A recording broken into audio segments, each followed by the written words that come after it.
folks, Judson here from Kutetl Backcountry Guides. Little state of the snowpack update, January 19th. We're on an east aspect in the Whitewater backcountry. We're at 2,100 meters right now, 2,140 actually. And we just dug a profile, just going to give you a little bit of the lay of the land on what we've been seeing out here. I've been away for a bit, so I've been assessing for the last couple days, checking things out. And yeah, so right now Avalanche Canada is calling it moderate in the alpine, considerable at tree line, and then moderate below tree line with two persistent slab problems. And the main persistent slab problem we're looking at right here is this layer. This is a layer of surface hoar, January 4th. It didn't show up as surface hoar in this layer, but it is being found places. There are avalanches occurring on this layer. Where I am, it's down 60 centimeters and it has a significant slab over top of it. So this snow, what I'm noticing from maybe the change in the last 2 weeks is a lot of settlement. So this snowpack is tightening and getting more solid over top of our lower weak layers. So as I go down, this is what we would call more like pencil snow. And this just happens to be in this spot. That doesn't mean that there's pencil snow everywhere, but I have been finding quite a bit of more solid pencil snow surrounding these layers. And it just gets stiffer as it goes down. And at the very bottom here, this is the December 26th layer, and it is down 105 centimeters in this location. So we're finding it anywhere between sort of 90, anywhere up to maybe 120 centimeters is this. This is a prominent crust from just after Christmas. So there's another layer in here that you're going to notice. It came from that rain event that happened on Friday the 13th of January, and it's somewhere up in here. But at this elevation, that crust is not there, so it's just a solid pack over top of it.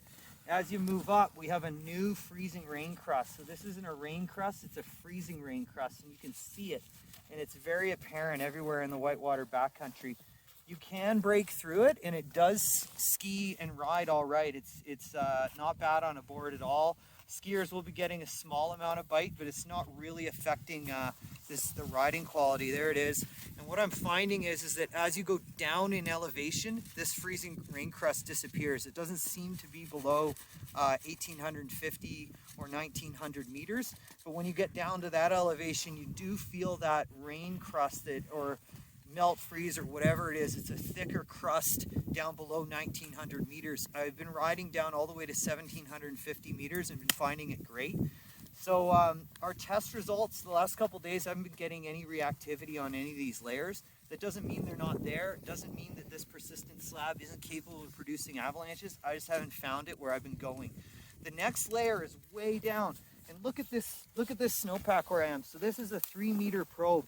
And we have a 3-meter snowpack in this area, generally probing above 2,000 meters out here in 5 Mile and Kutetl Creek. I'm finding 250 to 300 centimeter snowpack and quite a bit more solid. And so that deep persistent layer is way at the bottom.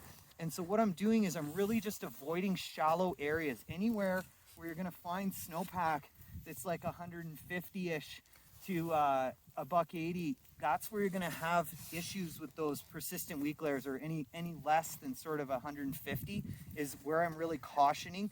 Steeper slopes that are rocky and shallow are where we're finding those issues with that November crust. It's still there. It's still sitting there. It's not going anywhere. And what I'm doing is I'm just sticking to fat, lower angle terrain, and I'm out there and I'm having a great time. The skiing's been really good. We've had a great week here, and I expect it to carry on.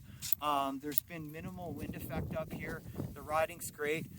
Just stick to that lower angle, avoid that thin, shallow, rocky, steep areas, and be on the lookout and monitor for this January 4th persistent slab. Dig down, look for the surface hoar. If it's there, back off, and still stick to those conservative plans, and have a great time out there.